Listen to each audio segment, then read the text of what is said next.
Hello, children. How are you? I hope you are fine and staying at home. Okay, let us start with what we did in our previous session. And we had discussed about the population dynamics, and we spoke about the underpopulation and the overpopulation. Now, underpopulation, we had discussed that it was the type of population in which the population was less than the available resources of a country, whereas overpopulation was the situation where the country has more people than its physical and human resources can support with adequate living standards. Now, distribution, and we also did about the distribution of population. Distribution of population, that is the number of persons living per unit of land, is called the density of population, which was discussed in the last session. And we had discussed some of the areas which were of areas of low density of population, where only 1 or 2 persons per square kilometers are said to live, like the areas, hot deserts like the Sahara Desert, the Kalahari, the Atacama, and the cold deserts can be like Canada, Greenland, Antarctic, Gobi. So these were places where there was extreme low density of population. Now there were areas which were moderate density of population also, like where, what do we say, when there are 200 persons per square kilometer, then the areas is said to be of moderate density. Now in that case, the moderate density of population was found in South India, western part of China, Denmark, Norway, western parts of USA. They all have moderate density of population. Now, areas of high density of population, areas having a density of population above 200 persons per square kilometer, in such areas it is said to be, these areas are of high density of population. And the example of such areas are Monsoon Asia, Europe, and eastern part of USA. The Monsoon Asia includes countries like China, India, Bangladesh, Singapore, Japan, Korea, etc. Eastern coastal parts of USA and Canada are also very high density of population. The main areas of high density of population in Europe extend from the English Channel. We can see in this map here, from the English Channel, English Channel in the west, of Dnieper River in the east. And this belt is known as the population axis of Europe. That means it is very highly populated. Okay, the main countries which include in this belt, please underline, are Netherlands, Belgium, Germany, North France, Czech Republic, Slovakia, Poland, Ukraine, Moscow, region of Russia, and the river valleys of the coast and the coastal plains of Russia, Spain, Portugal, South France, and Italy. So children, you have to memorize some of these names so that you know that where in Europe which countries have a very high density of population. This belt of Europe has high density of population. On the other hand, plains such as Ganga, Brahmaputra in India, Huang He, Changjiang in China, and Nile in Egypt are densely populated. Okay, now we get back to the previous page, and there is one blue box which gives us some information. Now, the density of population in India according to the 1991 census, it was 261 persons per square kilometers. But now, the latest, this year, it is the census year, but we don't know whether the census will be taken or not with this situation. But the last census, which was taken in 2011, which told us that it increased to 382 persons per square kilometer. Out of which it was found Bihar has the highest density of population. The persons living in per square kilometer has increased by 21.3% in 2001 as compared to 1991. So the density of population is increasing year after year, and we will study why there is such increase in the density of population is occurring in some places of India. Okay. Now, what is this? The impact of overpopulation and underpopulation on the society. When the society is overpopulated, what happens? Now, the effects of overpopulated are quite severe. You may underline. The first of these is the depletion of resources. Now, the resources, they get depleted because more and more people require them. And the earth is only produce a limited amount of water and food, which is falling short of the current needs. Most of the environmental damage being seen in the last 50 odd years is because of the growing number of people on the planet. They are cutting down the trees of the forest, hunting wildlife in reckless manner, causing pollution and creating a host of problems. Those engaged in talking about overpopulation have noticed that acts of violence and aggression outside of a war zone have increased tremendously while competing for resources. So that is the impact of overpopulation. What happens when the region is overpopulated? Now the resources are limited, people are more, so there is the pressure on the resources, and this also damages the environment. And the environment is damaged, the resources, there is a lot of pressure on the resources, and what happens? There is a competition between people to get these resources, and as such what happens? A crime rate increases.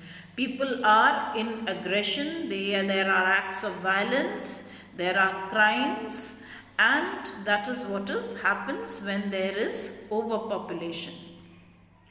Now, the degradation of environment. With the overuse of coal, oil, natural gas, it has started producing some serious effect on our environment. Rise in the number of vehicles and industries have badly affected the quality of air.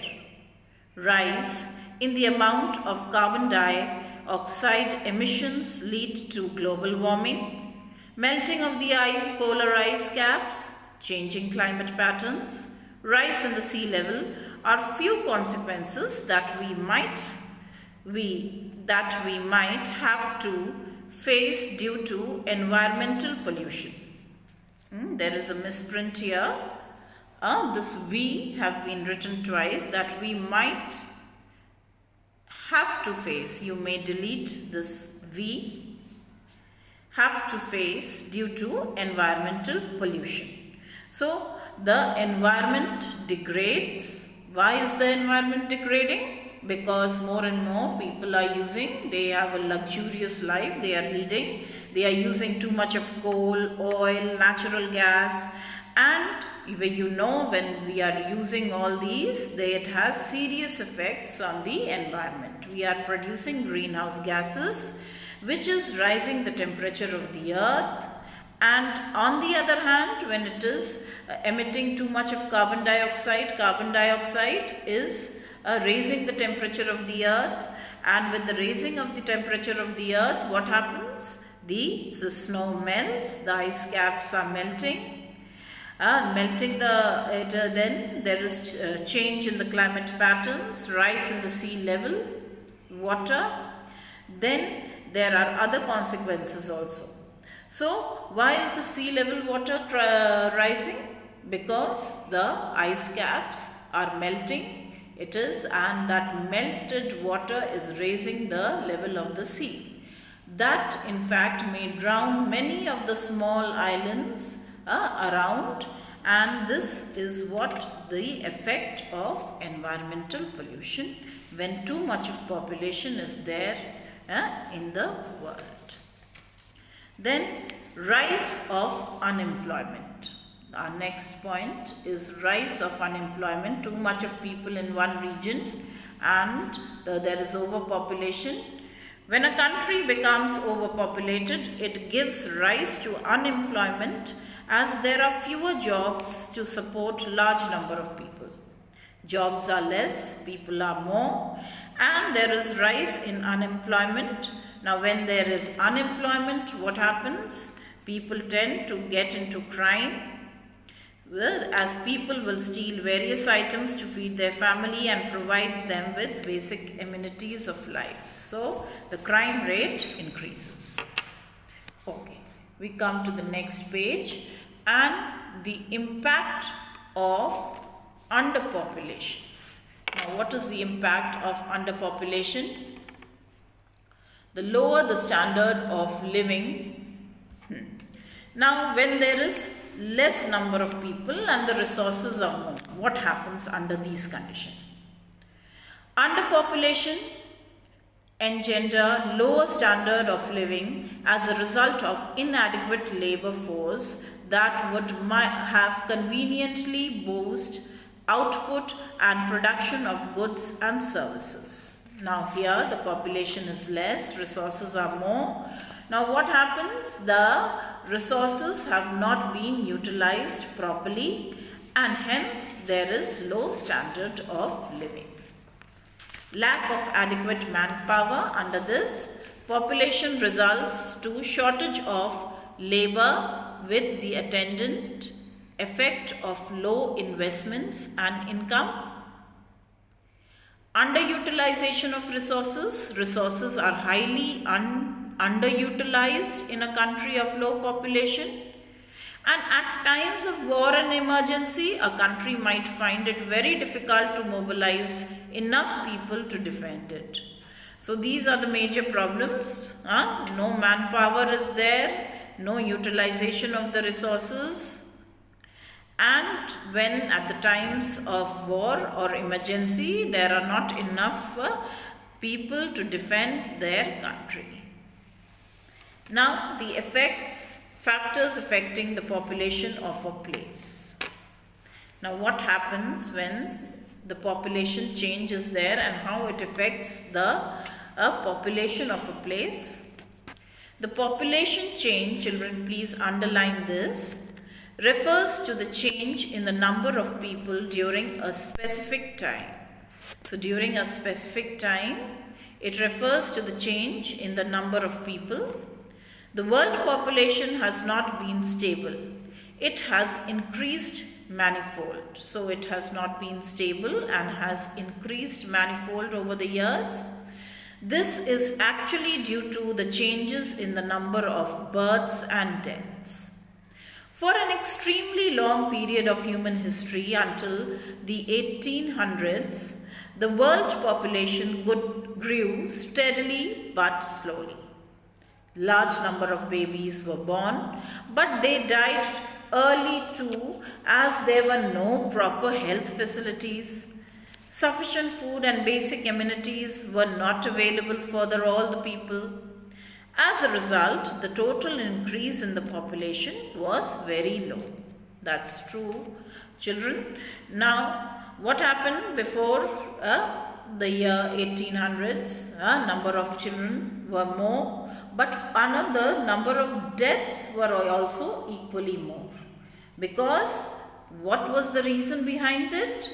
Lack of proper health facilities and proper food facilities. So these were the factors which led to the low population during this period of time. Now, as we went ahead and the year came 1820, the world population had reached 1 billion. Now, 150 years later, in the early 1970s, the world population reached 3 billion. So, from 1 billion, only 150 years, it had doubled, almost or tripled itself and reached 3 billion. This is often called population explosion. Now, once it reached 3 billion, this era was called population explosion has taken place. In 2010, less than 45 years later, the population doubled to 6 billion. Now, within 45 years of span, it had doubled to 6 billion, from 3 billion to 6 billion in just a span of 45 years. Now, what were the main reasons for this growth? Better food supplies were there, availability of health facilities, cheap goods, and other things due to industrialization. Okay, please underline these. Why there was this population explosion, and within 45 years the world population doubled itself to 6 billion. Why? Because the food supplies had been improved. There were less famines. People were getting good food to eat. Then the availability of health facilities had improved. Cheap goods was there and other things due to industrialization. So natural growth rate, that is the difference between the birth rate, death rate and the migration, are the main factors responsible for the population change in an area. Children, please underline this, very, very important, that there are 3 reasons for the population change: the birth rate, the death rate and the migration. And migration of people from one region to the other is also responsible for the population change of an area. Now, births are generally measured using the birth rate. And what is the birth rate? Number of live births per 1,000 people. Deaths are usually measured using death rates, that is the number of deaths per 1,000 people. And migration is the movement of people in and out of the area. Now, the population increased in the world is mainly due to rapid increase in the natural growth rate. Okay, students, we stop here for today, and next session we meet again. Till then, stay at home and stay fine. Thank you.